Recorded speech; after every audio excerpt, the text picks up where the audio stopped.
Welcome, everybody. Hey. Nice to see you. Happy Father's Day. Well, as you can see, this is ending up going to be the final look. Now, I do want to give everybody a trigger warning, just because of the manner and the subject of my video, besides me doing my makeup and getting ready to go. If you read the title, I will be going to file a police report today. So, while I file this police report and while I do my makeup, I will be sharing a story with you. This story will have the topic of sexual assault on it. So if you are not really ready to kind of hear that story or to kind of sit with that topic today, because I know today is supposed to be a happy day for a lot of people, especially fathers out there around the world who are doing their part to raise their kids and to make sure that their family is safe and protected, and they deserve a day. So if you need to come back to this another time, that is totally fine. Please take care of yourself. However, we're about to get into the nitty-gritty, and I hope that you're able to hear this story and reflect on it and hear the lessons in the story. And I'm also hoping that it can be a sense of healing for a lot of you, or the start of it. Whether that be having a conversation with yourself about it, talking to a therapist, talking to your family, or just your community in general. So, yeah, let's get into it. All right, y'all. Hey, let's get started. I have to moisturize my face first, but while I'm doing that, let me just start by saying that I know how difficult it is to sit with something like this. I know how hard it is for people to talk about it, but it needs to be talked about, because if it's not, then it will be continued and the cycle will continue generationally, and really in society, and that shouldn't be the case. So I'm gonna go ahead and get started with the makeup, and I'll kind of explain what happened, starting, I guess, slightly from the beginning. So I spent a lot of summers with my dad, throughout my childhood. So I've had contact with him. I know my dad. I've spent actual time with him, um, and just stuff like that. Now, as I grew up and got older, our contact became less and less. Less calls, less texts, less in-person visits in general. Just to a point where it became a complete cease, a total stop, in our communication, um, in our relationship. So about a decade goes by, a few years. We have each other on Facebook, um, and Instagram, and so I never was upset that we didn't talk all the time. I always knew I had a father. I always knew if I went ever to California, I would see him. If I contacted and reached out myself, then I would have a relationship with my dad.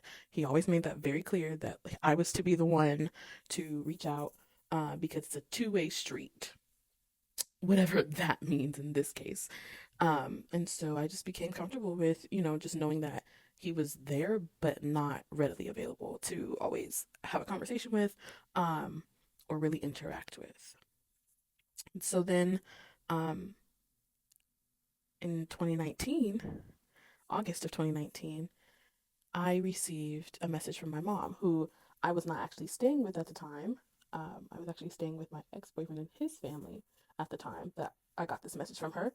And my father had reached out to my mom 5 days prior to this assault happening, um, to let her know that he was going to be in town with his aunt and his cousin, and and to let her know, or to let me know, that he was going to be in town, and that, he wanted to see me.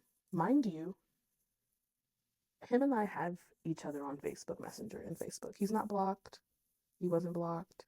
He had full opportunity to call me. He had my number, to text me on Facebook. He could have actually texted me on Instagram, but he chose to reach out to my mom instead, which doesn't go unnoticed because he's had multitudes of times to fix things when it comes to the relationship with my mother, but has continuously lied, cheated, and manipulated his way into getting everything that he's ever wanted, except for my mother. So even as I was growing up, when it was talks about my mom, it was never anything positive. It was always, she stole you from me. It was always that B word and just nothing ever positive to say. So I was never really surprised that my mother divorced him. On top of that, it actually took it until about 2018 for him to actually sign the divorce papers that she had been continuously sending over to him since I was about 3 months old. Getting obsessed. So she lets me know, and I reach out to him myself. I said, hey, my mom told me you were in town. I'd be happy to see you. Like, obviously, who wouldn't want to see their dad? When do you want to meet up? How long are you here? He says, I'm here for 2 more days. We can meet up tomorrow if you have time. Go explore downtown and just have a good day. I said, all right, okay, that works for me. Um, I didn't have my college classes that day. I didn't have my internship, so I had plenty of time to have a full day from the morning to the end to spend with my dad and his aunt and a cousin. The next day, I get up early in the morning. I get on the bus to head over there to the hotel. This hotel is called the Olympus. It's in downtown Seattle. And when I get there, he's waiting for me in the lobby. It starts off really good. There's great vibes. I go upstairs. I meet his aunt for the first time, his cousin for the first time. They were both lovely women. And we set sail into our day.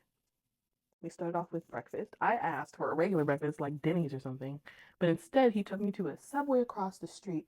And when I complained about the Subway across the street, not because it's Subway, but because it's so early in the morning and this is our like first time interacting with each other in years, so I think we would go to a more like sit down kind of place and like talk, since it was just him and I were going to go to breakfast. Instead, he takes us to Subway. When I mentioned my mm, no need for Subway, he hands me a $50 bill as a way to shut me up. Of course, I'm 18. I'm taking that $50 bill. I don't really need it. You know what I mean? I've been taken care of my whole life. My mom has given me a pretty privileged life. I don't need for much. And so, taking $50 from him when he's been absent, so what? It was not a big deal for me. After we have Subway, we decided to take everybody out to the pier and do one of the tugboat or boat tours. While we're doing this tour, while we're about to actually go buy the tickets for the tour, my dad kisses me and lets me know that he's never going to let me go again. Now, when this happened, I didn't think anything of it simply because he's my dad and I've seen parents kiss their kids before, and it wasn't like a makeout kiss. It was a simple, peck on the lips and move on. So I didn't think anything of it. I just let it go. Simultaneously, in that time when he said those words, when he said the words that any daughter or son who hasn't seen their other half wants to hear, once you say those words, it's like a whole new world opens up, whether or not you're mature or not, an adult or not. When someone says all the right things, it just opens up another part of your day. And for me, that's what happened. For the next few hours, I was in a euphoric state. I was with my dad. I hadn't seen him since I was like 10. I felt as if I was 5 years old walking across the street with him while holding his hand, while he guided me wherever we were headed. I was in La La Land.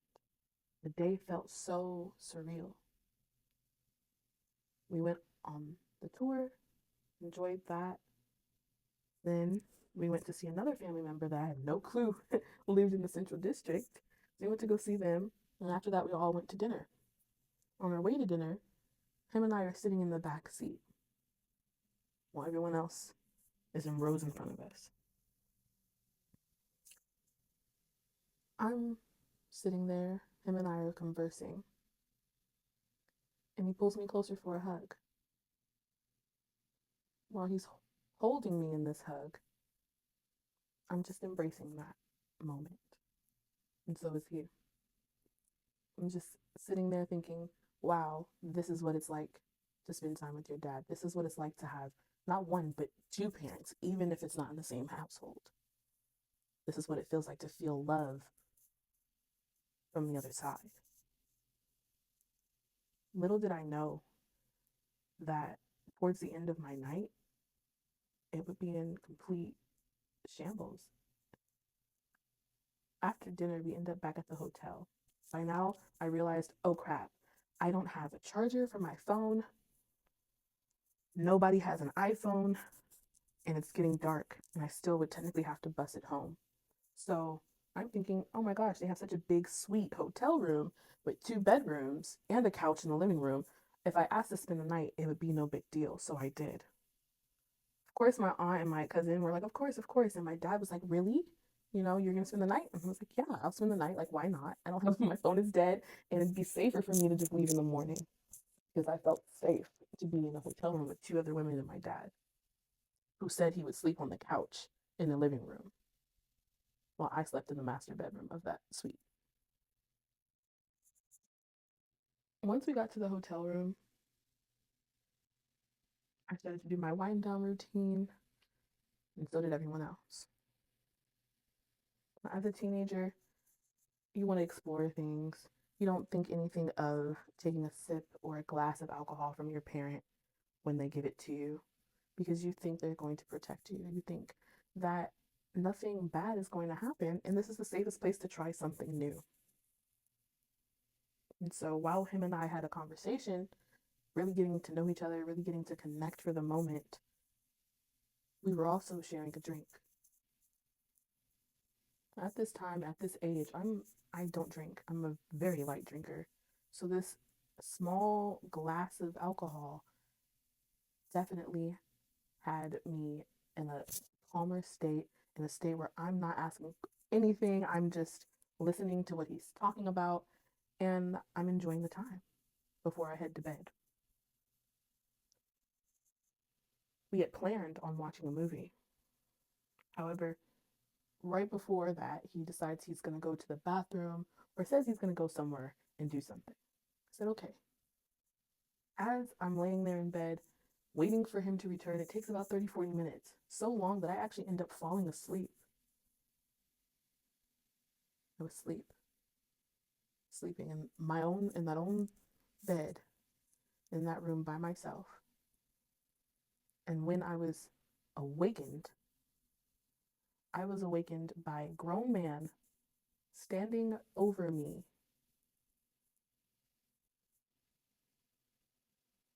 asking me, not even asking, but guiding me to perform oral sex.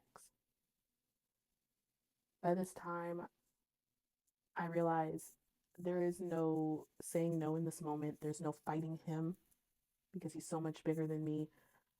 I wouldn't even know where to begin. My body completely went in limbo. I froze.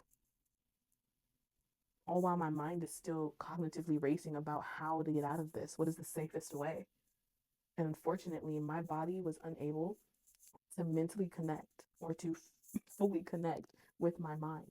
My mind is saying, get out of there. My body has literally lost complete control in fighting back.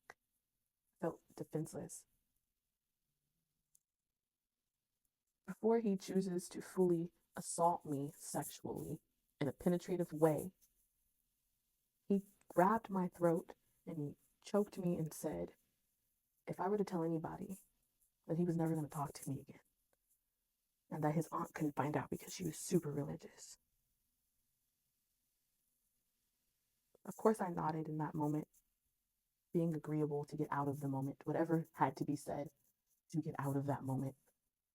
I remembered that one day I heard someone talk about how when it comes to predators, sometimes reverse psychology does the trick, doing exactly what they're asking for willingly.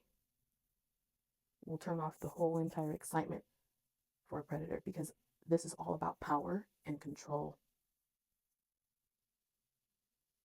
So I chose in that moment to not fight back, but to instead do what he had asked me to do. And the one time I almost took control, he made sure that I couldn't. And after he was finished doing what he chose to do to me, after almost getting caught, really, because he heard something move, so he pushed me out of the way, and that's the only thing that saved me that night, was that small noise of whatever. He sat me down and swayed me back and forth, holding me, trying to soothe me. Even though I hadn't said a word, I was so exhausted. I just wanted to go to bed. I couldn't even think about what to do next. So I just sat there and listened to him tell me how this is what his cousin did to him when he was younger, and they love each other very much, and it's not wrong. People just don't understand people like us who share love in a physical way. And I love you, Imani. And don't forget that. After he gave his spiel, he was ready to go to bed, so he did.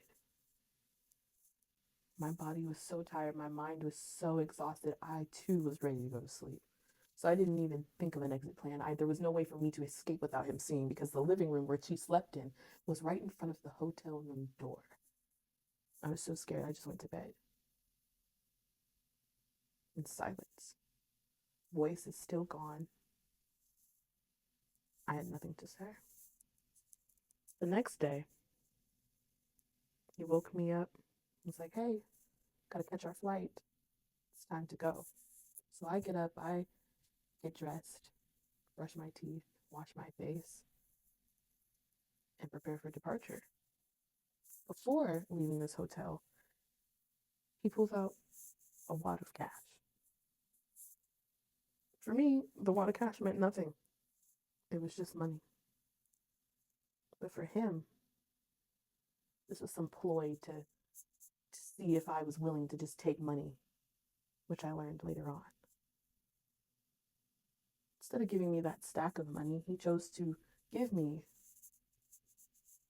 $250. Again, me not really needing any money, I take that. And I choose to just stay silent. I don't tell anybody yet. My phone is still dead. And I'm just, again, ready to go home. When I get back to the house, I'm thinking I'm still okay. But as soon as I lay down and I'm in the comfort of my own safety, I crashed. My body gave out. I felt the heaviest weight of my life. Almost, it felt like the weight of an elephant crushed me. I couldn't breathe. I couldn't even stand. My legs gave out. I had all of these random voices now all in my head saying horrible things, asking me to kill myself, saying nobody would ever believe me, and who could I tell, and you were so sick, and all of these disgusting things that you would only think a person who found out would say to you. But instead, I was saying them to myself, driving myself insane. Eventually, I was able to get up. I was able to take a shower. I was able to just rest. And the next day, that night and the next day, I had to tell my then boyfriend what had happened. And I thank him for being who he is despite our relationship, because he saved me in that moment. He was the one to tell my mom for me, because I just couldn't. Simply because I thought I was going to lose my mom, because I knew that this would crush her. And so did my dad. And I firmly believe that that's why he did it. And I had to teach myself that this was not something that I have to deal with, but instead something that I need to make aware and known to others, so that they know that they have to protect themselves, so that they know that if this has happened to them, they are not alone and this is what you can do. So in these next few minutes, I will be taking you all with me to the police station to file a police report and to start the process. And not another minute or second will be lost sitting in silence to this injustice, to this assault. Did you know that 94% of people who are sexually abused as children are abused by family members? Children who live in homes where there is violence are 1,500 times more likely to be abused. Adults who abuse their intimate partners are 70% more likely to abuse their children. Did you also know that children are more at risk of being sexually abused by their stepfathers and fathers who were not part of the caretaking process at the age of infancy? Less than 70% of these assaults are not reported to the police. After experiencing this assault, I headed off to college and actually ended up taking a course in deviant behaviors, part of one of my majors for criminal justice. And while I was in that class, they asked us to write a paper. Because of this event, I ended up writing a paper on incestuous relationships and family members. If you'd like to see more about that, it'll be in the link below. But I say all of this to say that this happens worldwide, nationally, in each state, in each city, and nothing is being said to these children, and they're not being protected, nor do they know what steps to take or who to call. And that's why I spent my time making this video, to let others know that this doesn't just happen to them. There are resources out there, and that you never have to be alone during these moments. So follow me as I take the first step towards justice.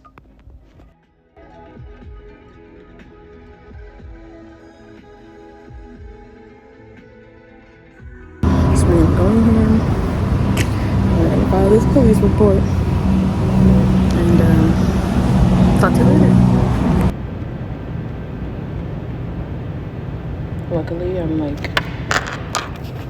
the only person here, I think, besides the officers themselves, so it's not that busy. They've got time. It's really hot. I should not be sitting on the All right, so I went in there, filed the police report, said I have a strong case, whatever that means, and to give them a couple weeks to contact me. She's gonna send my stuff to the sexual assault center, handed me a card for my case number, and yeah, so we did it. Almost had a mental breakdown during it and before it, but we're thriving, we're surviving, right? And yeah, I'll check back in later.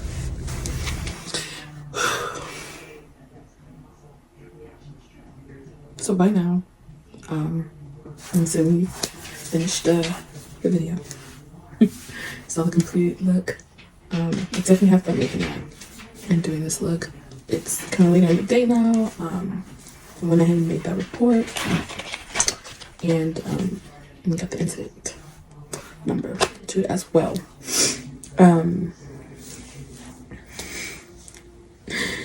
It's funny because I thought I'd have more to say to everybody, or just in general, but I don't have anything to say. I have a lot to say and nothing to say at all. What do you say to that?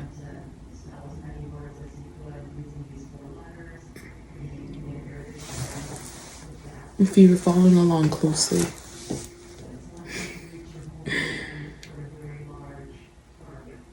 and if you know how stories like that usually end up, you can infer that you know.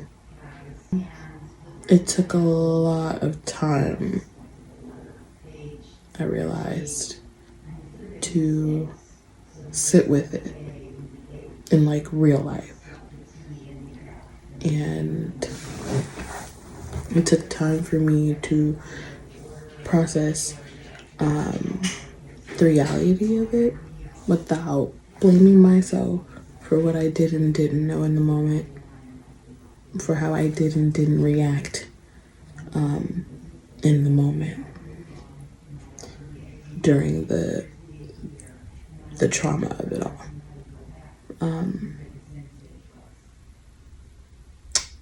I thought I could go years or months or days, just allowing time to heal, right? To allow time to forgive. But as time went on, things became clear and more clearer for me as well, with intent and whether or not there would be an apology given at all. Some form of remorse. There was none. This man contacted me an exact year to date from the incident in 2020. And honestly, acted as if nothing had ever happened. Acted as if he didn't completely not talk to me up until he reached out. And I responded to him like, I'm not really okay. And no, I've been in therapy, and I can't believe you're texting me, as if you didn't try to quote unquote disown me in a way, right? So, I was just like, I'm gonna let it go. This is not gonna stop what I'm doing. I went to college a week after this incident happened. You know what I mean? And so I was just like, I still have a life to live, so I'm gonna put this on the back burner, and those who know, and those who don't, and whatever. But over time and therapy and just, doing the work that I do now, I was just like, no. Me doing my inner work to heal is part of my job. That is definitely my job. That is my responsibility as a commitment to being in this society. I'm not gonna allow the things that I go through especially to affect anybody in a negative way. Unless, obviously you've done harm to me. But doing harm to others with no remorse is unforgivable. And one needs to be held accountable. And I realized, me sitting in silence, me not letting anyone know, hey, this known predator is on the loose. I don't know. It just felt like I was letting him off the hook still. So I was like, I can't just sit here any longer. He still hasn't reached out, not that I really want him to, but it's just like the principle of things. You do wrong. You make amends. You apologize. You try to fix things. There was none of that. In fact, you and us far as to calling my mother the day that you found out that I told somebody. And not only did he call my mom, he called my mother to. So he thought I was homeless? Like what? Like what? I didn't. So I don't know what he thought. He said, blah blah blah, and I'm like, those are fucking leggings. I'm just fine. Just like, and you know what's that? Like, I'm trying to, where are you going with this? But he would never tell me where he was going. Because I'm like, what are you saying? And then he was like, well, she pulled me down on top of her. It's like, oh, so you raped your daughter? You're saying your daughter raped you? That's disgusting. I don't have anything to say to any of you. And then I got off the phone with him and I was calling you, but I was on my way to you anyway. And in fact, I had driven the wrong way listening to him. Like, oh shit, I had to turn around. But I was coming to pick you up, but I was playing it off like, okay, what is this man? What is he trying to tell me? So then I was like, okay, Monty, what has happened? You know what I mean? And then so here's what happened here. Well, the first time he called me, it was broad daylight. I was over there on those stairs cleaning. I just painted, and me and your uncle had just finished. Your uncle was gone, of course, but so I was in the house was clean and all that kind of stuff. 'Cause I was really wanting to rent the house out. You're going to college in the next few days. I mean, this is how all this was happening. So this was just bizarre. You know what I mean? It was just all bizarre. Like, this is crazy. Interesting. Very interesting. It was just crazy. It's like, who's that light skinned boy? I don't know what you're talking about. What are you talking about? And I was like, I'm not talking about. I said, all right. And got my phone.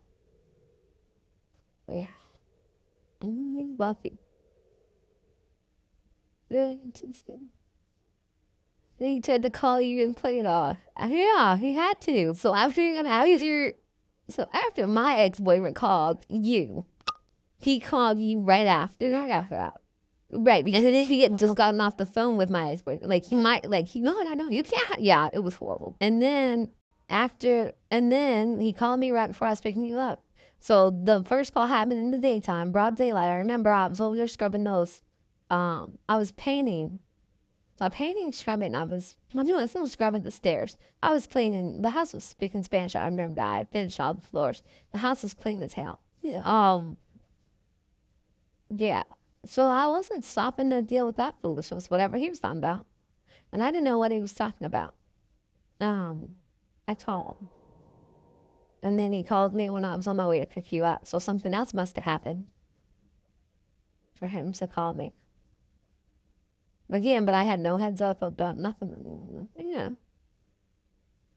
So, and basically he was like, it is weird. Like, what is she over there doing? Like, where does she live? What is she over there doing? And, who's this guy? And, well, what do they do? They sell drugs? What do they do over there or whatever? No, what are you talking about? Right.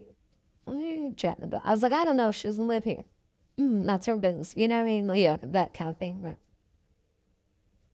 I don't know why I knew some. Because of the way he was talking. Oh, because of what? But he didn't tell me that other stuff until I'm on my way to get you. What other stuff? Oh, we're supposed to be watching a movie on this little crack phone, and then she pulls me down on top of her, and then I was like, so what are you trying? So then I was like, what are you trying to say? You screwed your daughter, or your daughter's raped you? I was like, you guys are both nasty. I don't have nothing to say. Yeah, it was like, get off my phone. I had to call my Uncle Jerry and tell him. I have to call my mentor, Jerry. Like, I don't know who Jerry is. And Uncle Jerry. Yeah, you're trying to get alibis and all that kind of stuff because he doesn't know. Because he doesn't know what you've done at this point. So you told your boyfriend. He doesn't know whether you've gone to the police, had a rape kit done, all that. But he can't say.